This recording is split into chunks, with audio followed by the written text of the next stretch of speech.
అలాగే నమస్కారం. గుంసెల్ శ్రీనివాస్ ఛానల్ స్వాగతం. ఫస్ట్ టైం చూసినప్పుడే సబ్స్క్రైబ్ చేసుకొని బెల్ సింబల్ ప్రెస్ చేయండి. మన నోటిఫికేషన్స్ అన్నీ మీకే వస్తాయి. అలాగే లీగల్ విషయాలు నాకు అవసరం లేదు అనడానికి లేదు. ఎందుకంటే మెడికల్ అనేటువంటిది ఎంత ముఖ్యమో లీగల్ కూడా అంతే ముఖ్యం. మెడికల్ ఓ మనిషి మరణించిన తర్వాత ఇంక అవసరం ఉండదు, కానీ లీగల్ అలా కాదు. మనిషి మరణించిన తర్వాత కూడా కొన్ని తరాల పాటు అది అవసరం పడుతుంది. ఏంటి అంటే మీ తాతగారు వీలునామాతో నీకు రాస్తి కానిస్తే అది నీకు స్వార్జిత ఆస్తి అవుతుంది. వీలునామా రాసి 20 సంవత్సరాల కిందట నువ్వు మైనర్గా ఉన్నప్పుడు రాస్తే నువ్వు మేజర్ అవుతప్పటికి నీకు ఆస్తి స్వార్జితం ఆస్తి అవుతుంది. దాని మీద ఎవరికీ హక్కు ఉండదు, నీవు ఒక్కరికి తప్ప. నువ్వు అలాంటి విషయాలు అనేవి ఉంటాయి. మీ తాతగారు మరణించి 20 సంవత్సరాలు అయిపోయి ఉండొచ్చు, కాకపోతే ఆయన చేసిన పనులు మీకు ఎలా పనిచేస్తాయన్న తర్వాత తెలుస్తుంది. అందుకే లీగల్ విషయాలు అనేవి తెలుసుకోవాలి. రాజ్యాంగం గురించి, చట్టాల గురించి పూర్తి అవగాహన ప్రతి పౌరుడికి ఉండాలనే ఉద్దేశంతోనే నా తాపత్రయం. ఈరోజు ముఖ్యాంశం ఏంటంటే అపార్ట్మెంట్ కల్చర్ అనేటువంటిది బాగా పెరిగింది. అనేక ఇబ్బందులు కూడా దాంతోపాటుగా పెరుగుతూ వచ్చాయి. దానికి ఉన్నటువంటి చట్టాల గురించి తెలుసుకోవాల్సిన బాధ్యత ఉంది. ముందు వీడియోలో నేను పెట్టాను, దాని వీలుంటే డిస్క్రిప్షన్ బాక్స్లో లింక్ పెడతాను. ఏంటి అంటే అపార్ట్మెంటు మెయింటెనెన్స్ ఎవరో ఒకరో ఇద్దరో కట్టకపోతే ఏం చేయాలి అంటే 20 అపార్ట్మెంట్లు ఉంటాయి, 20 ఫ్లాట్లలో ఒకరో ఇద్దరో మనకు మెయింటెనెన్స్ కట్టరు. అప్పుడు ఎలాంటి చర్యలు తీసుకోవచ్చు అని హైకోర్టు చెప్పిన జడ్జిమెంట్ పెట్టాను, చాలా ఇంపార్టెంట్. ఈరోజు కూడా హైకోర్టు ఒక విషయాన్ని తెలియజేసింది. Common area in apartment premises belongs to the flat owners not builder అని చెప్పి హైకోర్టు చెప్పింది. ఏ సందర్భంగా చెప్పింది, దీని తాలూకా పూర్తి వివరాలు అనేవి మనకు ఎంతవరకు అవసరమో అంతవరకు మీకు తెలియజేస్తాను.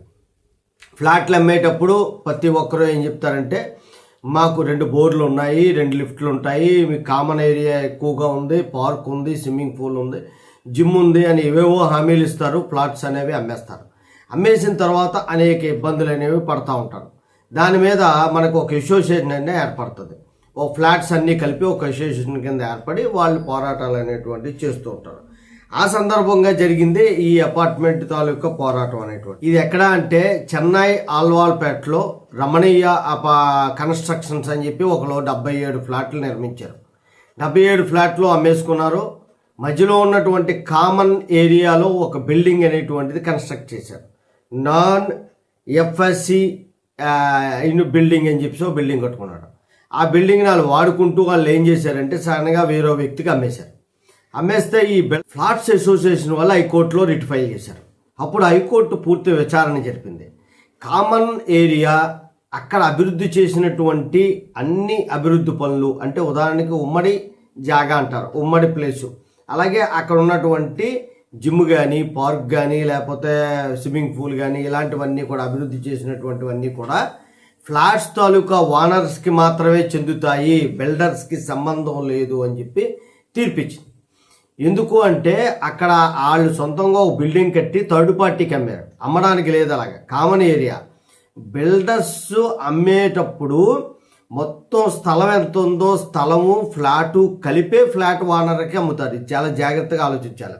20 సెంట్లలో ఒక 20 అపార్ట్మెంట్లు కడితే అపార్ట్మెంట్కి సెంటు భూమి ప్లస్ ఒక ఫ్లాటు అమ్మినట్లు లెక్క. అంతేగాని భూ అమ్మలేదు, మేము ఒక ఫ్లాటే అమ్మాము, ఫ్లాట్లకే సంబంధం తప్ప ఈ భూమికి సంబంధం లేదనడానికి లేదు. అందుకే అవి పూర్తి అయిపోయిన తర్వాత ఆ ప్లేస్ని వదిలి బిల్డర్ వెళ్ళిపోవాలన్నమాట. ఆ కాన్సెప్ట్తోనే ఆ చట్టం ప్రకారమే ఇది చెప్పింది.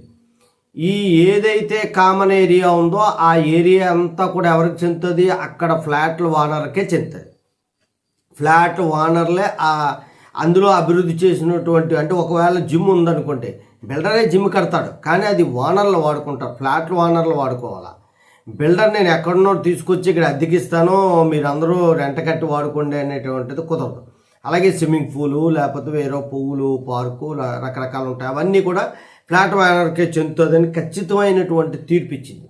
దీంట్లో ఏ వివరాలు చెప్పాయి ఏంటన్న విషయాలతో సహా అన్నీ చెప్పాను. ఇది చాలా ఇంపార్టెంట్. అలాగే ముందు వీడియో కూడా లింక్ పెడతాను, అది కూడా ఇంపార్టెంట్.